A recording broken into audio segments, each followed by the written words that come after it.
হাসান কান্দে, হুসাইন কান্দে, আলী কান্দে, ফাতেমা কান্দে, কান্নার রুল। স্বামী স্ত্রী কান্দে, সন্তান কান্দে। এই অবস্থায় খাতুনে জান্নাতের জ্বর বাড়তে শুরু হলো, শরীর কাঁপা শুরু হয়ে গেল। কাঁপতেছে কাঁপতেছে বিছানায় শুয়ে পড়লেন। আলী বিছানায় শোয়া দিলেন। হাসান হুসাইন মার পাশে বসে আছে, চোখ থেকে দর দর করে পানি পড়ে। হাসান কান্দে আর কয়, হুসাইন কান্দে আর কয়, মাগু ও মা, নানা যতদিন দুনিয়ায় ছিলেন, যখনই আমরা কষ্ট পেতাম নানার কাছে গিয়ে সান্ত্বনা নিতাম। নানার কাছে গেলে পরে পেটের ক্ষুধার কথা মনে থাকতো না গো।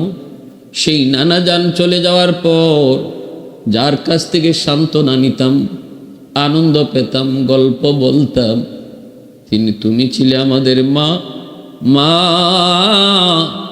আমরা দুই বাইরে কার হাতে রেখে যাইতেছ? মায়ার নবী অসুস্থ অবস্থায়, দয়ার নবী, মায়ার নবী খাতুনে জান্নাত ফাতেমা রাদিয়াল্লাহু তাআলা আনহাকে কাছে নিয়ে নবীজি কি যেন বললেন। খাতুনে জান্নাত তিনি প্রথম হাসলেন, প্রথম তিনি কাঁদলেন, এরপরে আবার তিনি হাসলেন। দৃশ্যটা দেখলেন আম্মাজান আয়েশা সিদ্দিকা রাদিয়াল্লাহু তাআলা আনহা। জিজ্ঞেস করলেন, ফাতেমা, নবীজির কথায় একবার তুমি কাঁদছো, আরেকবার তুমি হাসছো, কারণ কি? খাতুনে জান্নাত বলেন, বলবো না মা, বলবো না, বলবো না। কি ছিল সেই কান্নার কারণ, কি ছিল সেই হাসির কারণ? সেই বিষয়টাই খাতুনে জান্নাত নিজের ইন্তেকালের আগ মুহূর্তে তিনি সেটা বলে গেছেন। ইন্তেকালের আগ মুহূর্তে তিনি বলে গেলেন, খাতুনে জান্নাত জান্নাতের সকল মহিলাদের সরদারিনী হবেন নবীজির কলিজার টুকরা মেয়ে। আল্লাহর নবী তিনি নিজে ঘোষণা দিয়েছেন, ফাতেমা সাইয়্যিদাতুন নিসাই আহলিল জান্নাহ, ফাতেমা হবে জান্নাতের সকল মহিলাদের সরদারিনী। খাতুনে জান্নাত কয়েকদিন যাবৎ তিনি অসুস্থ জ্বর। এই অবস্থায় যেদিন তিনি ইন্তেকাল করবেন, এর আগের দিন তিনি স্বপ্ন দেখেছেন। কিন্তু স্বপ্নে কি দেখলেন এই বিষয়টা তিনি নিজের কাছে গোপন রাখলেন, কাউকে তিনি বলেন নাই। স্বপ্নে তিনি দেখতে পেলেন দয়ার নবী, মায়ার নবী তার ঘরে ঢুকছেন গো। নবীজি অন্ধকারের ভিতরে কি যেন খুঁজেন। খাতুনে জান্নাত নবীকে বলতেছেন, আব্বা জান, আপনি আমার ঘরে কি তালাশ করেন?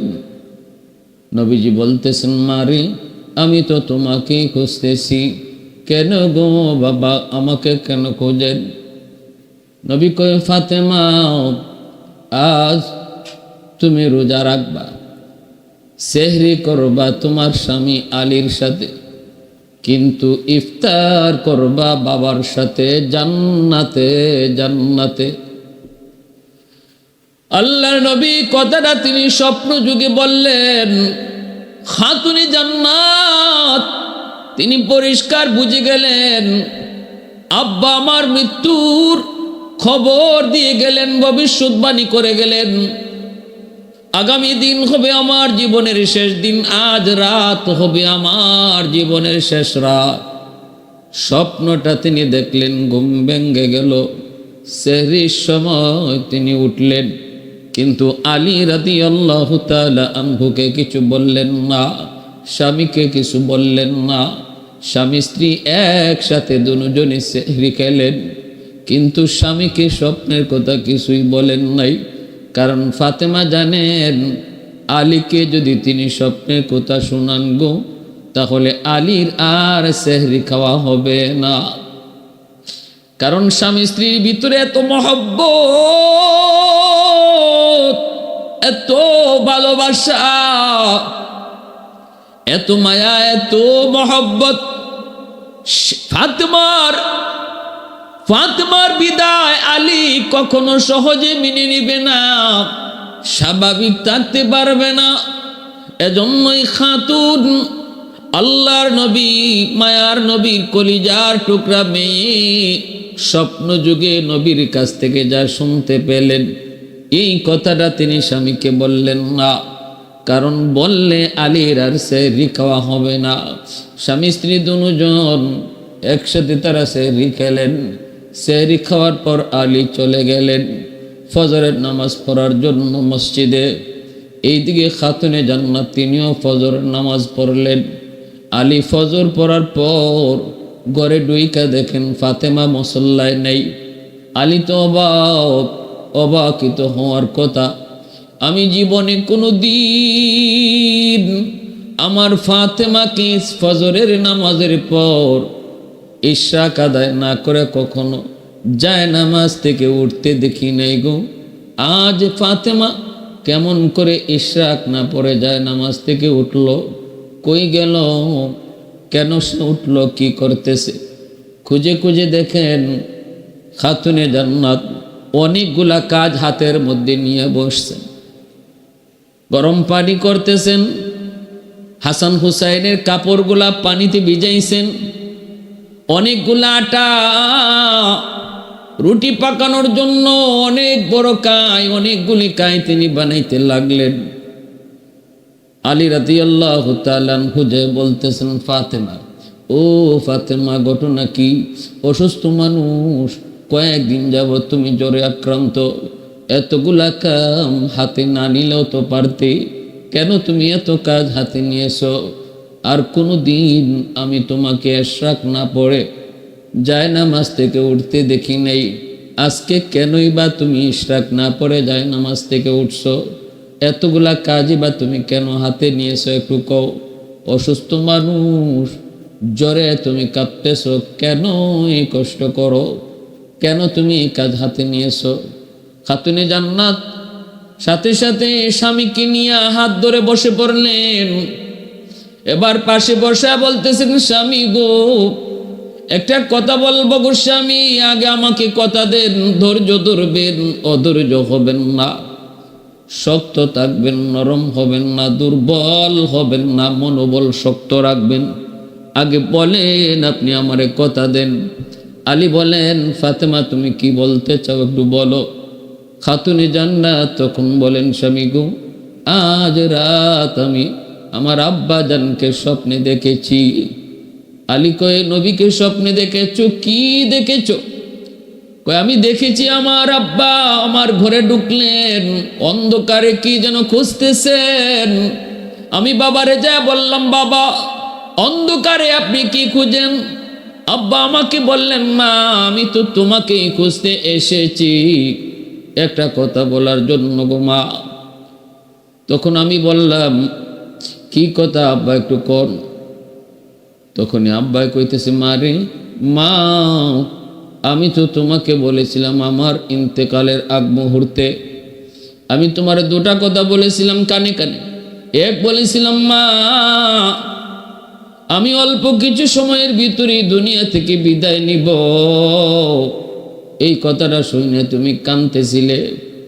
আবার তোমার কানে আরেকটা কথা বলেছিলাম, মারি আমার আহলে বায়ত থেকে সবার আগে তুমি আমার সাথে সাক্ষাৎ করবে। এই কথাটা শোনার পর তুমি হাসছিলে। মা আমি তোমাকে এই সংবাদটা দিতে এসেছি রে মা, আজ তুমি সেহরি করবে আলীর সাথে, কিন্তু ইফতার করবে বাবার সাথে জান্নাতে। আজ রাতটাই তোমার জীবনের শেষ রাত গো মা। ও মা, সেহরি করবে স্বামীর সাথে, ইফতার করবে আব্বার সাথে। ওগো স্বামী, এই স্বপ্নটা আমি দেখেছি। এই কথা বলা মাত্রই আলী চিৎকার দিয়ে উঠলেন, আল্লাহু আকবার কয়ে চিৎকার দিয়ে উঠলেন। আলী সইতে পারেন না, সইতে পারার কথাও না।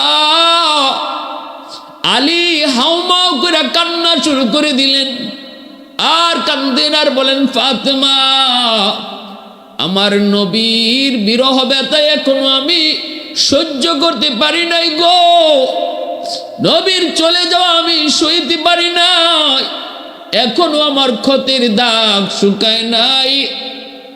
এর ভিতরে তুমি কি শুনাইছো ফাতেমা? এই স্বপ্ন কখনো মিথ্যা নয় গো। নবী তোমারে যা বলেছেন এটা সত্য স্বপ্ন, কারণ আমার নবীর আকৃতি শয়তান ধরতে পারে না।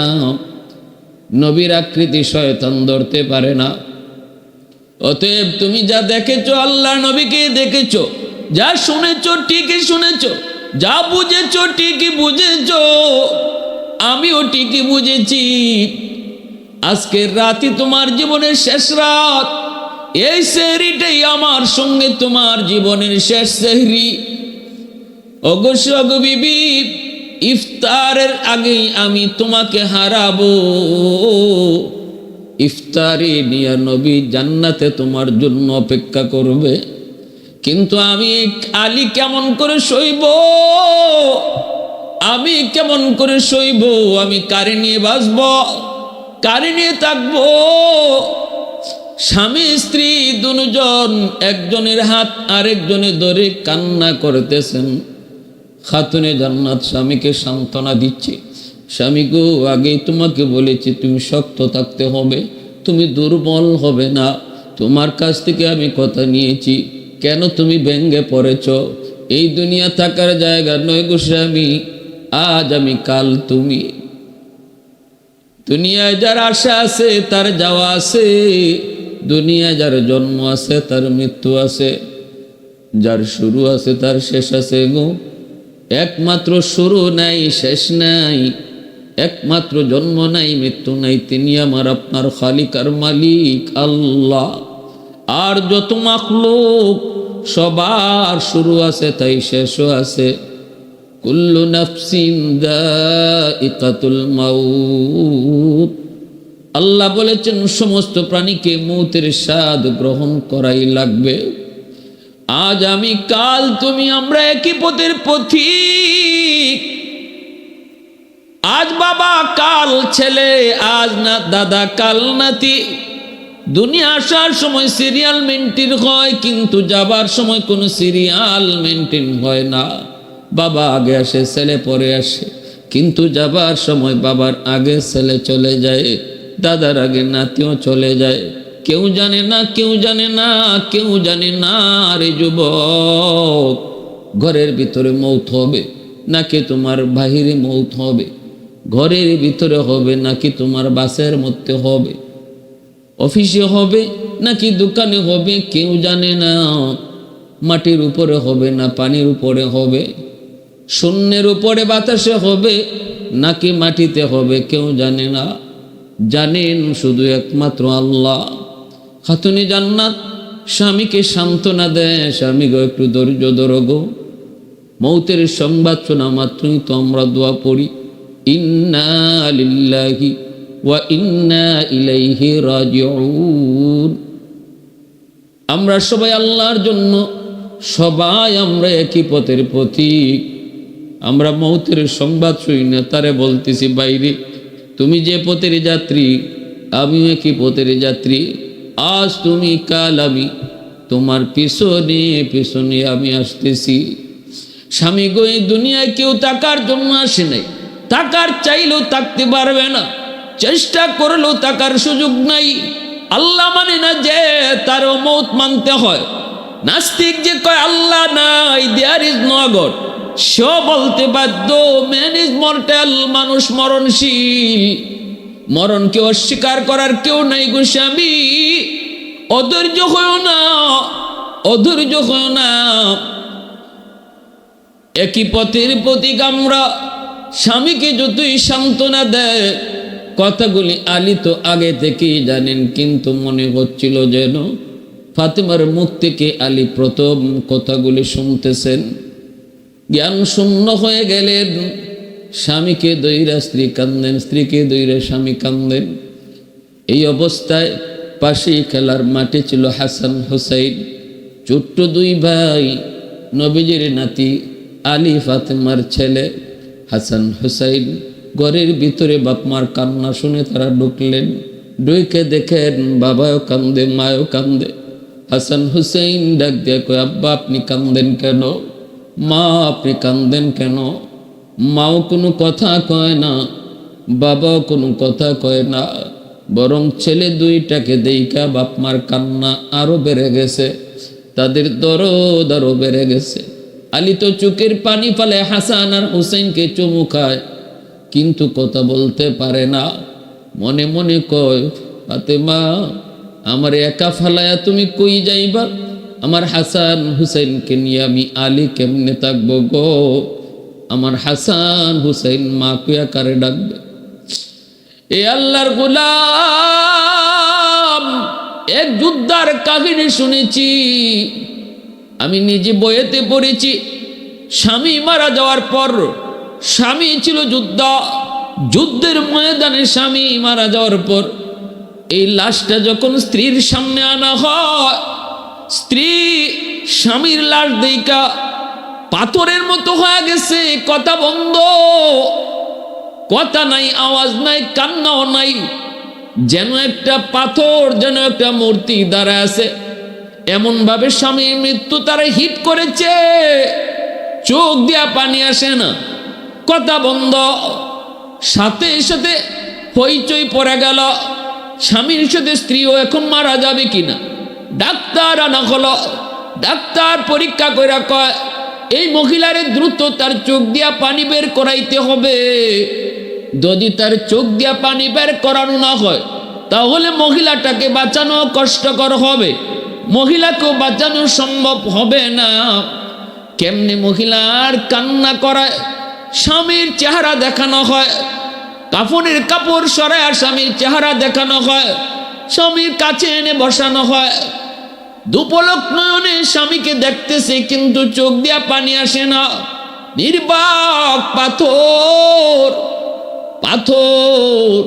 ওই অবস্থায় একজন মহিলায় কয়, রাখো আমি একটা ব্যবস্থা করি, আমার মনে হয় আমার উদ্যোগটা কাম হবে। এই বইলাই তার একটা দুধের বাচ্চা ছিল, ওই বাচ্চাটাকে আইনা মার কুলে দিয়ে দিছি। যেই মাত্র বাচ্চাটার মুখের দিকে মা তাকাইল, বাচ্চার মুখের দিকে তাকানো মাত্রই মা হাউ মাউ করে কান্না শুরু করে দিল। সন্তানের কথা তখনই মনে পড়ে গেল, আমার সন্তান আজ থেকে তুই এতিম গো। আব্বা বলে কারে আর ডাকবে, কাকে আব্বা বলে ডাকবে? এই কথাটা মনে করি মা হাউ মাউ করে কান্না শুরু করলো। এজন্য যখন মা মারা যায়, বাবা মারা যায়, সন্তান সবচেয়ে বেশি অসহায় হয়ে যায়, সবচেয়ে বেশি অসহায়, সবচেয়ে বড় বিপদ সন্তানের উপরে পড়ে। এজন্য আলী হাসান হুসাইনের দিকে তাকায় চোখের পানি জরে জরে আরো কামতেছে। আমার হাসান, আমার হুসাইন এখনো তো ছোট্ট, মা কয়া কারে ডাকবে? কে তাদেরকে বুকে তুলে ঘুম পাড়াবে? কে তাদেরকে তুলায় তুলায় খাওয়াবে? কে তাদেরকে গলায় জড়ায় ঘুমাবে? কার কাছ থেকে সান্ত্বনা নিবে? আলীর চোখ থেকে বাদ ভাঙ্গা পানি বের হতে লাগলো। হাসান হুসাইন কিছুই বুঝেন না, মার কাছে একবার যে, আম্মু আপনি কান্দেন কেন? আব্বু আপনি কান্দেন কেন? মাও কিছু বলেন না, বাবাও কিছু বলেন না, কেউ বলতে পারে না। এই অবস্থায় মা কইতেছে, বাবা নানার কবরে চলে যাও, নানার কাছে যাও। বলতেই দুটা ভাই, মায়ও কিছু কয় না, বাপেও কিছু কয় না, বাবাও কান্দে, মায়ও কান্দে গো। দৌড় দিয়ে নবীর রওজা শরীফে চলে গেল। যাইয়ে রওজা শরীফে ওইটাই দুই ভাই নানার সঙ্গে কথা শুরু করে দিল। কান্দে আর কয়, নানা যান। আম্মাও কান্দে, আব্বাও কান্দে, কেউ কোনো কথা কয় না, কথা কয় না। কেন কান্দে কিছুই কয় না। নানা আমরাও বুঝি না, কেন মায় কান্দে, কেন বাবায় কান্দে। আল্লাহ নবী রওজা শরীফে শুয়ে শুয়ে নবী নাতিদের সঙ্গে কথা বলতেন। রওজার উপর থেকে নাতিরা জবাব দিতেন, নবী রওজার ভিতর থেকে জবাব দিতেন, কথা বলতেন। আল্লাহ নবী বলতেছে বাহিরে, এ ভাই, ও হাসান হুসেইন, তাড়াতাড়ি ঘরে যাও, তাড়াতাড়ি ঘরে যাও, আমার চেহারাটা যত পারো আজকেই দেখে নাও। ভাই তাড়াতাড়ি তোরা মায়ের কাছে যা, আজ দিনটাই তোমাদের মাকে দেখার শেষ দিন, আর মাকে তোমরা দুনিয়ায় পাবে না। যত পারো মার চেহারাটা তোমরা যা দেখো রে, মার চেহারাটা যা দেখো। এই জমিনে যেই সন্তান বাপ মার চেহারার দিকে মায়ার নজরে তাকায়া বাপ মারে খুশি রাখছে, রসুল কয় মা মিন ওয়ালাদিন ইয়ানজুরু ইলা ওয়ালিদাইহি নাজরা রাহমাতিন ইল্লা কাতাবাল্লাহু লাহু বিকুল্লি নাজরাতিন হাজ্জাতাম মাবরুরা। নবীজি বলছেন, কোন সন্তান যখন বাপ মার চেহারার দিকে যত বেশি তাকায়, আল্লাহ ততবার আমল নামায় কবুল হজের সওয়াব উঠে দেয়। আল্লাহ নবী কয়, হাসান হুসাইন দ্রুত যাও, যাই মাকে ভালো করে দেখো, যতবার মার চেহারার দিকে তাকাও আর মাকে পাবা না, আর দেখার সুযোগ পাইবা না। দৌড় দিয়ে হাসান হুসাইন আবার কাঁদতে কাঁদতে বাপ মার কাছে চলে আসলো। আইসে দেখি মা এখনো কান্দে, বাবা এখনো কান্দে। হাসান আইসেই কয়, কাঁদতে কাঁদতে মা কি জোরে জোরে কান্দে। মা কয়, বাবা তোরা কান্দ কেন? দুনু ভাই কয়, মা আমাদের কাছে আপনি গোপন করছেন, আব্বাও গোপন করেছে, কিন্তু নানা জান আমাদেরকে সব বইলে দিছে। মা গো, নানা জানে কইছে যত ফারি যেন আজকে তোমারে দেখা নেই, আমরা নাকি আর তোমাকে দেখার সুযোগ পাইব না।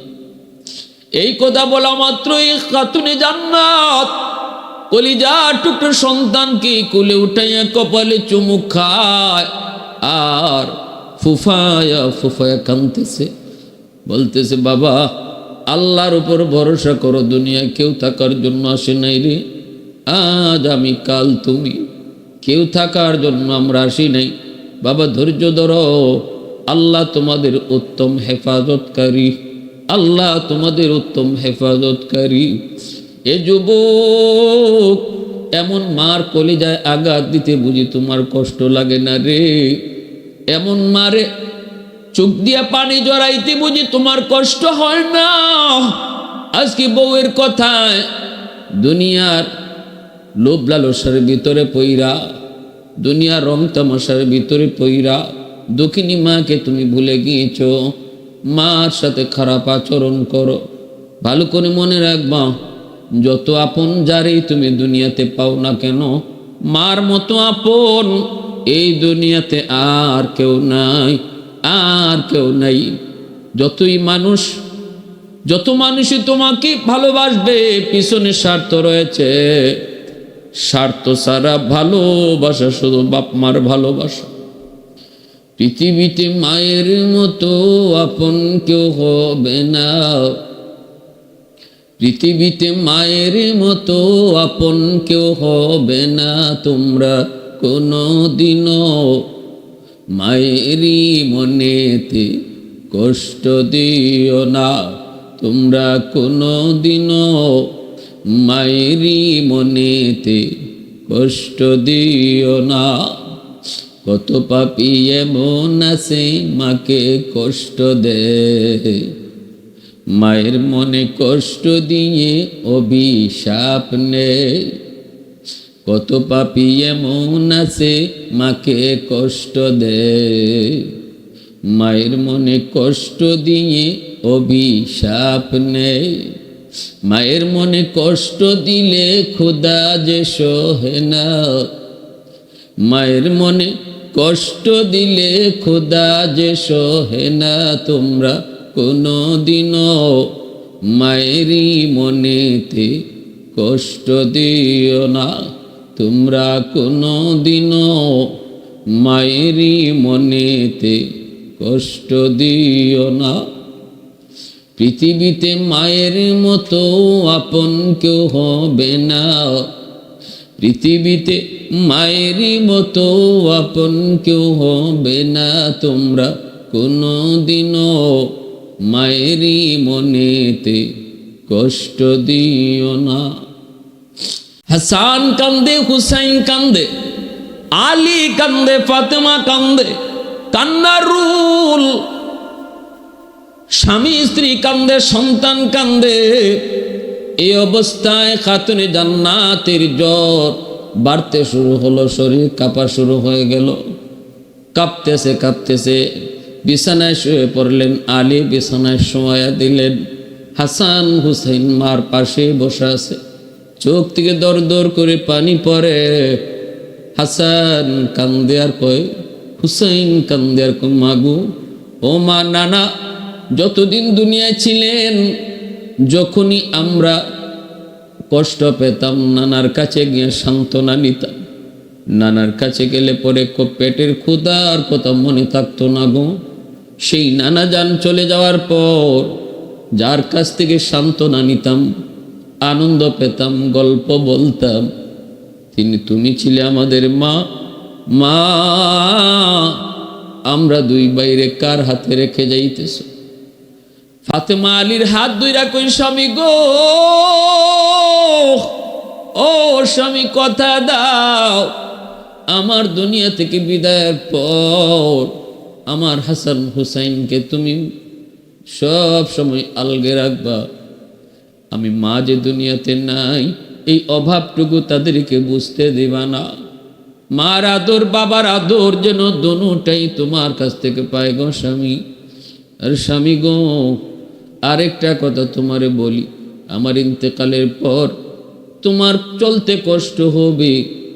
আমি বলে গেলাম, ওসিয়ত করে গেলাম, আমার ইন্তেকালের পর আপনি বিবাহ করে নিয়েন। জানি আমার জায়গায় আপনি কাউরে বসাইতে চাইবেন না, কিন্তু স্বামী গো, আমার হাসান হুসাইনের দিকে তাকাইয়া আপনি আরেকটা বিবাহ করে নিয়েন গো স্বামী। আমি কথা না বলে গেলে আমার মন বলে আপনি কাউকে আর বিয়ে করবেন না, আর আপনি কাউকে আমার জায়গায় আনবেন না, কিন্তু আমি আপনাকে ওসিয়ত করে গেলাম আমার ইন্তেকালের পর আপনি একটা বিবাহ করবেন।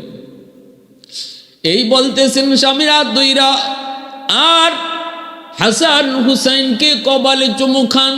হাসান মার কপালে চুমু খায়, হুসাইন মার কপালে চুমু খায়, আলী স্ত্রীর কপালে চুমু খায়। এ দুনিয়ার যুবক একটু খেয়াল করে শুনো, অর্ধ শুনো, জান্নাতের সকল মহিলাদের সরদারিনী আজ দুনিয়া থেকে বিদায় হয়ে যাচ্ছে।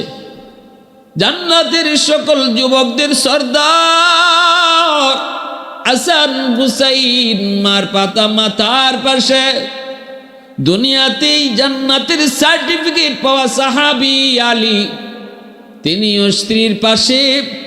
এই অবস্থায় নবীজির কলিজার টুকরা মেয়ে খাতুনে জান্নাত যার ব্যাপারে নবীজি বলেছেন, ফাতেমা তো বিদাতুম মিন্নি, ফাতেমা আমার কলিজার টুকরা, ফাতেমা আমার কলিজার টুকরা। আজ দুনিয়া থেকে বিদায় নিতেছেন। নবীজির স্বপ্ন যুগে আগের রাতে ইশারা দিয়ে দিছেন, সেহরি খাবেন দুনিয়ায়, কিন্তু ইফতার করবেন গিয়ে জান্নাতে। ভাইরা বন্ধুরা, খাতুনে জান্নাত স্বামীকে হাত ধইরা কই, স্বামী ও স্বামী, আমার অনুরোধ আপনি আমার কথাগুলা রাখবেন। কিছু দাবি করব গো স্বামী, আপনি আমার দাবিটুকু রাখবেন। কি দাবি গো ফাতেমা? দুনিয়াতে জীবিত থাকতে কোনোদিন কোনো কিছু দাবি করো নাই, আজ এমন কি দাবি তুমি করবা? ঠিক আছে, তোমার যা মন চায় তুমি দাবি করো, জান যাবে তবু তোমার দাবি পূরণ করার চেষ্টা করব। দুনিয়াতে তো কোনোদিন আমাকে কোনো কষ্ট দেও নাই, আমার কাছে কোনো আবদারও তুমি এমন করো নাই যে আবদারটা আমি পারবো না, এমন কোনো আবদারে তুমি আমার কাছে করো নাই। নিজের থেকে কোনোদিন কিছু চাও নাই।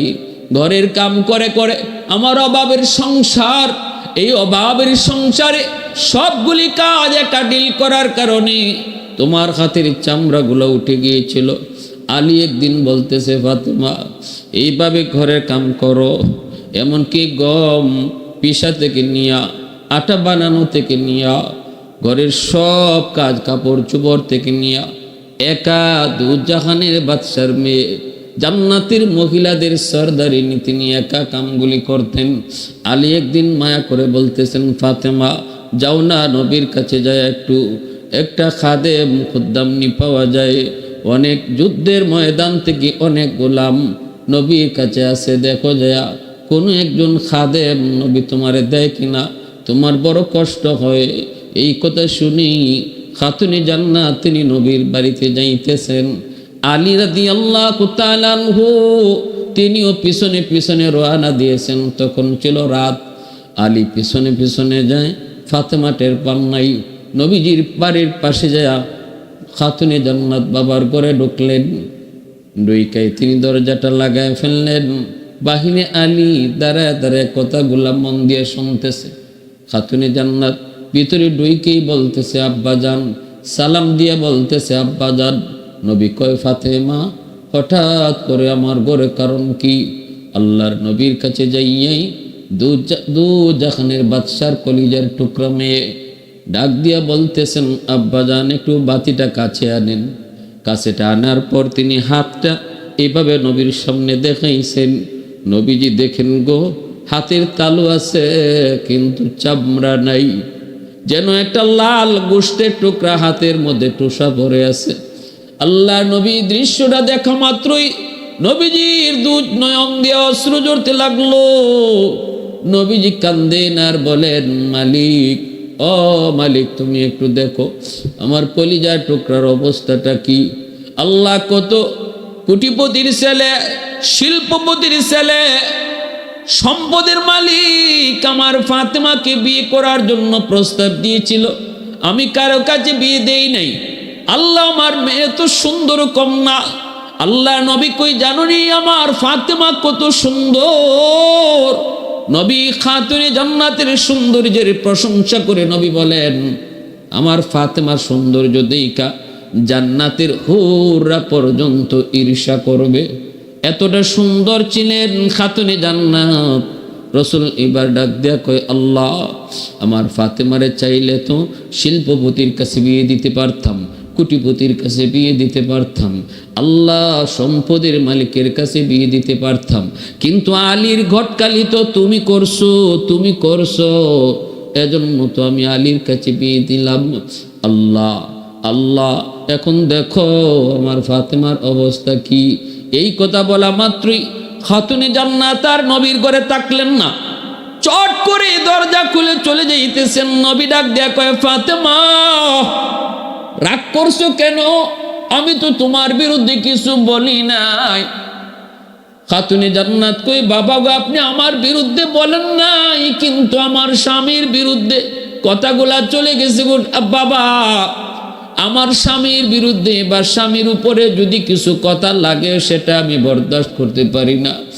আমি আমার উপরে কথা বরদাস্ত করতে পারি, কিন্তু স্বামীর কেউ কথা বলবে বরদাস্ত করতে পারি না। বাবা গো, ও বাবা, টাকা পয়সা শান্তির মূল না, সম্পদ শান্তির মূল না। একজন বিবির জন্য সবচেয়ে শান্তির চাবিকাঠি হলো স্বামীর বুক ভরা ভালোবাসা। এসি আর মকমল আর একটা গাড়ি আর বাড়ি কখনো শান্তি দিতে পারে না গো বাবা।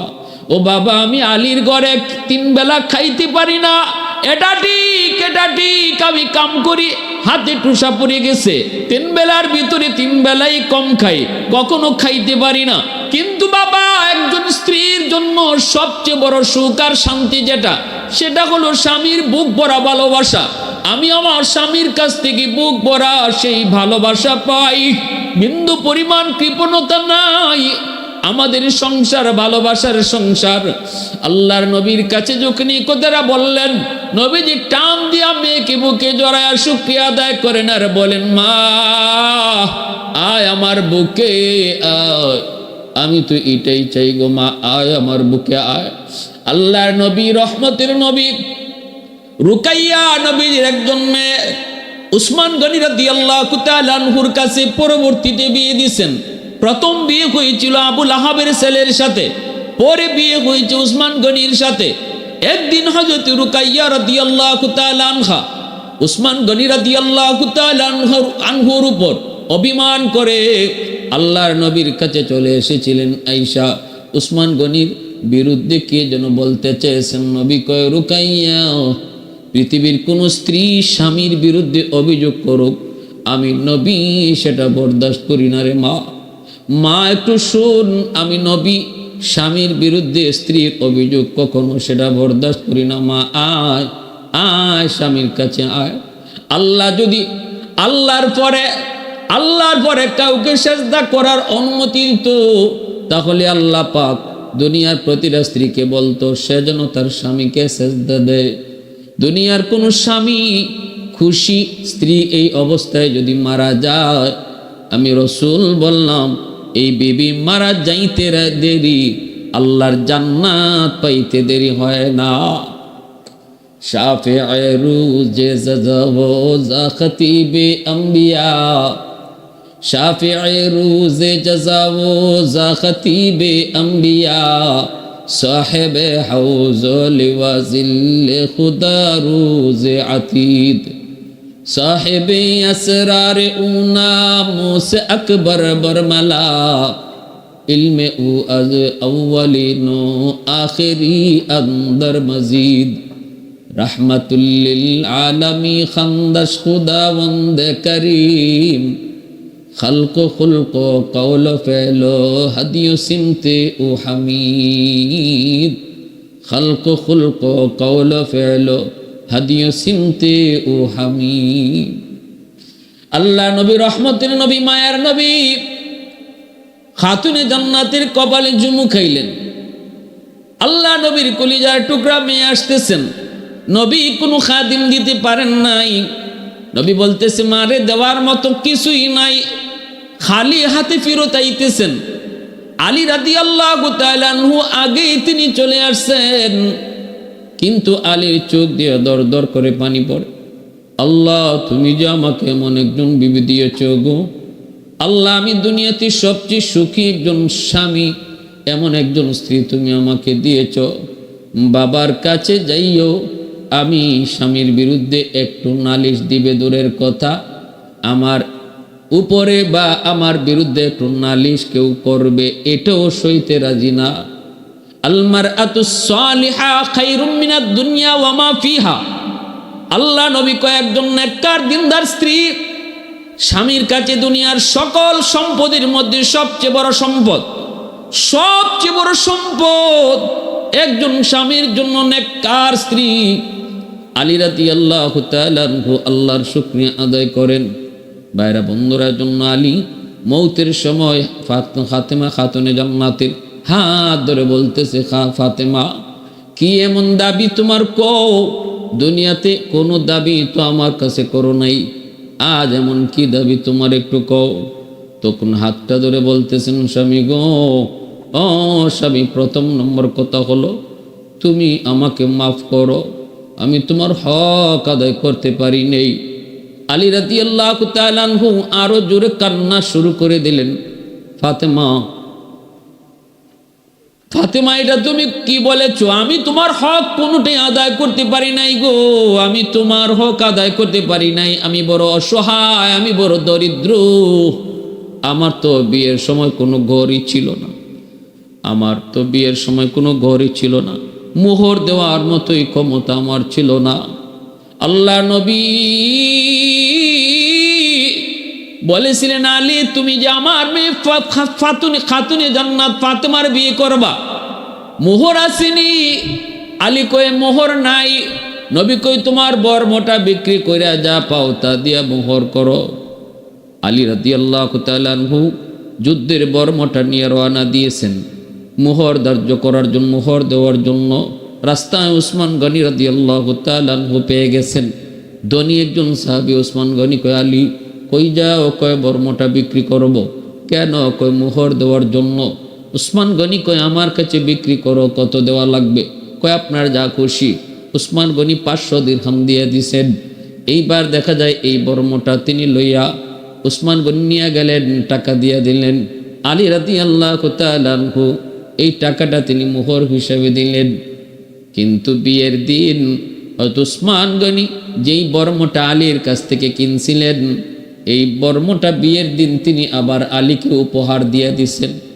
যেই আলী বিয়ে করার সময় মোহর ছিল না, এত দরিদ্র এত গরিব, ওই আলী বলতেছে, ফাতেমা গো, আমি তোমার কোনো হক আদায় করতে পারি নাই, তোমার কোনো শখ, তোমাকে কোনো আনন্দ, তোমাকে আমার মন মতোই তোমাকে আমি কিছু খাওয়াইতে পারি নাই, দিতে পারি নাই।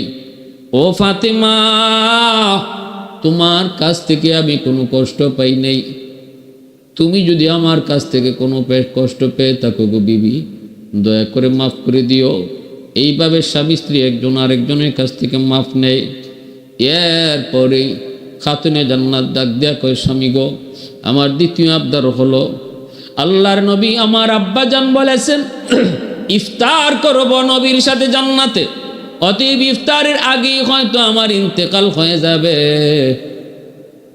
স্বামী গো, অনুরোধ করি এই রাতের বেলায় আপনি আমাকে দাফন করে দিয়েন, আর কারোকে এলানও করবেন না, জানাজার জন্য মানুষ ডাকবেন না, রাতের বেলায় আমাকে দাফন করবেন। কারণ আমি পছন্দ করি আমার জানাজা, আমার দাফনটা যেন রাতের অন্ধকারে হয়, কেউ যেন দেখতে না পায়। আমি আল্লাহর কাছে ওয়াদা করব, চাইছি জীবনভর চাইছি, মালিক যেভাবে দুনিয়াতে আমি পর্দা করছি, আল্লাহ মরণ শুধু নয়, দাফনটাও যেন আমার পর্দার হালতে হয়। এজন্যই রাতের অন্ধকারে আমাকে দাফন করে দিও, সকাল পর্যন্ত অপেক্ষা কইরো না, আর আমার মৃত্যুর এলান তুমি কইরো না গো স্বামী। আমি চাই না আমার জানাজায় অনেক মানুষ হইতো, মানুষজন আইসা আমার চেহারা যদি নাও দেখে, আমার কাফনের উপর দিয়ে আমার বডিটা তারা আন্দাজ করে ফেলবে, কতটুকু আমি লম্বা, কতটুকু চৌড়া। এটাও আমি পছন্দ করি না, এটাও আমি পছন্দ করি না গো স্বামী। রাতের অন্ধকারে চুপচাপ আমার হাসান হুসেনকে নিয়ে আপনি জানাজা পইরা দাফন দিয়ে আমার কলিজার টুকরা সন্তান হাসান হুসেনকে নিয়ে আপনি দাফন দিয়ে দিয়েন, কারো কাছে আমার মৃত্যুর খবরটাও দিয়েন না। আলী রাদিয়াল্লাহু তাআলা আনহুর হাত ধরে জান্নাতের সরদারিনী একজন স্ত্রী তার স্বামীর হাত ধরে মৃত্যুর আগে ওসিয়ত করে যায়, আরেকটা দাবি করেন, মরণের পর আমাকে কবর দিবা জান্নাতুল বাকি, পূর্ব দিকে সবুজ একটা বাতি আছে, ওই বাতির নিচে আমাকে শোয়ায় দিও। আর স্বামী গো, আরেকটা দাবি হলো, আমার কবরের উপরের মাটি তুমি উঁচা রাইখো না, মাটিটাও সমান করে দিও, আমার কবর দেখেও যেন কেউ বুঝতে না পারে কোন কবরটা খাতুনে জান্নাতের কবর। আলী রাদিয়াল্লাহু তাআলা আনহুর হাত ধরে কথাগুলি বলতেছেন, হায়দার, তেরারে হায়দার, এত বীর বাহাদুর আলী, এই সময়টাতে যেন তিনি সবচেয়ে বড় অসহায়, যেন তার গায়ে শক্তি নাই। হাসান হুসাইন মার মাথার পাশে বইসা কান্দে, মার কথাগুলি শুনতেছে আর কান্দতেছে। আলী কপালে চুমু খায়, হাসান হুসাইন মার কপালে চুমু খায়, মাকে শেষ বিদায় দেয়। সন্তান মাকে শেষ বিদায় দিতেছে, মাকে সন্তান শেষ বিদায় দিতেছে। ভাইরা বন্ধুরা, এই বলে বলে খাতুনে জান্নাতের ইন্তেকাল হয়ে গেল, চোখের সামনে দুনিয়া থেকে বিদায়। আর ওই অবস্থায় আলী রাদিয়াল্লাহু তাআলা আনহু তিনি যখন এইভাবে কবর খুঁড়তে যাবেন, কিন্তু কবর খোদার জন্য তো লোকের প্রয়োজন, একা কেমনে খুঁজবেন? হঠাৎ করে দেখেন আবু যর গিফারি তিনি আসতেছেন। আল্লাহ নবী কে, আবু যর কই যাও? কেমনে কই যাইবা? কয় আলী তোমার কাছেই তো আইছি। কেন? কয় কবর খোদায় সাহায্য করার জন্য। আলী কয়, আবু যর কে তোমার খবর দিল? আমার ফাতেমার মৃত্যুর খবর তো আমি কাউকে দেই নাই। আবু যর গিফারি কয়, আমি স্বপ্ন যুগে দেখতে পেয়েছি, কে যেন আমারে ডাক দিয়া কয়, এ আবু যর ঘুম থেকে উঠ, আলী একা খবর খনন করতে পারবে না। নবীর কলিজার টুকরা মেয়ে ফাতেমার ইন্তেকাল হয়ে গেছে, এরে আবু যর যাও, দ্রুত যাও। এরে আলী আমি আসি নাই, আমাকে পাঠানো হয়েছে, আমি নিজে নিজে আসি নাই, আমাকে পাঠানো হয়েছে। আবু যর গিফারি রাদিয়াল্লাহু তাআলা আনহু আলী রাদিয়াল্লাহু তাআলা আনহুর সঙ্গে জান্নাতুল বাকির পূর্ব কোণায় সেই সবুজ বাতির নিচেই কবর খনন করেন, আর কবরকে সম্বোধন করে কিছু প্রশ্ন করেছিলেন। এরে কবর, তুই জানোনি আজ তোর মাঝে কারে রাখা হবে? জান্নাতের মহিলাদের সরদারিনী, জান্নাতের যুবকদের সর্দার তাদের মা, রহমতের নবী দু জাহানের বাদশার কলিজার টুকরা কেরার হায়দার আলীর কলিজার টুকরা বিবি, আজ তোর মাঝে রাখবো, বিয়াদবি করবি না। কবর জবাব দেয়, আমি কার মেয়ে, কার স্ত্রী, কার বোন, কার সন্তান আমি চিনি না গো, আমি চিনি শুধু নেক আমল। যদিও এই রাওয়ায়াতটার ভিত্তি পাওয়া যায় না, কিন্তু মনে রাখবেন কথাটা খাতুনে জান্নাতকে সম্বোধন করে কবর কয় নাই, কবর কথাটা কইছে আমার আপনার মতো পাপীদের জন্য। খাতুনে জান্নাত তো দুনিয়াতেই জান্নাতের সার্টিফিকেট পেয়ে গেছেন, এত বড় সাহস কবরের নাই, খাতুনে জান্নাতকে কইতো, কথাটা কইছে আমার আপনার মতো পাপীর জন্য। ভাইরা বন্ধুরা, জন্য বলতেছিলাম এইভাবেই দু জাহানের বাদশার কলিজার টুকরা মেয়ে খাতুনে জান্নাত ফাতেমা রাদিয়াল্লাহু তাআলা আনহার ইন্তেকাল হয়েছে। মৌতের আগ পর্যন্ত তিনি পর্দার গুরুত্ব বুঝায় গেছেন, এমনকি মৌতের পরও পর্দার গুরুত্ব বুঝায় গেছেন, যার কারণে কিয়ামতের ময়দানে যখন নবীর মেয়ে খাতুনে জান্নাত জান্নাতে ঢুকবে, আল্লাহ পাক হাসরবাসীকে লক্ষ্য করে বলবে, ইয়া মাশারাল হাসর গাদ্দু আবসারহুম, এ হাসরবাসী তোমরা তোমাদের চোখ নিচে করো, কারণ এই মুহূর্তে আমার বন্ধুর কলিজার টুকরা মেয়ে ফাতেমা, যে শুধু জীবদ্দশায় শুধু পর্দা মানছে তা না, মরণের পরেও পর্দার গুরুত্ব বুঝে গেছে। খাতুনে জান্নাত জান্নাতের মহিলাদের সরদারে নিয়ে এখন জান্নাতে ঢুকবে, হাসরবাসী তোমরা মাথা নিচু করো। সুবহানাল্লাহ। এজন্য আল্লাহ বলছে, আল্লাহ বলছে কুল্লিল মুমিনিনা ইয়াগুদ্দু মিন আবসারিহিম কুল্লিল মুমিনাতি ইয়াগুদ্দুনা মিন আবসারিহিন্না। আলী রাদিয়াল্লাহু তাআলা আনহুর সাথে খাতুনে জান্নাতের এত মহব্বত ছিল, ইন্তেকালের পর কবরে রাখলেন, আর সেই কবরে হযরত আলী কতবার যে যাইতেন, গেলে আর কবরের পাশ থেকে আসতেন না।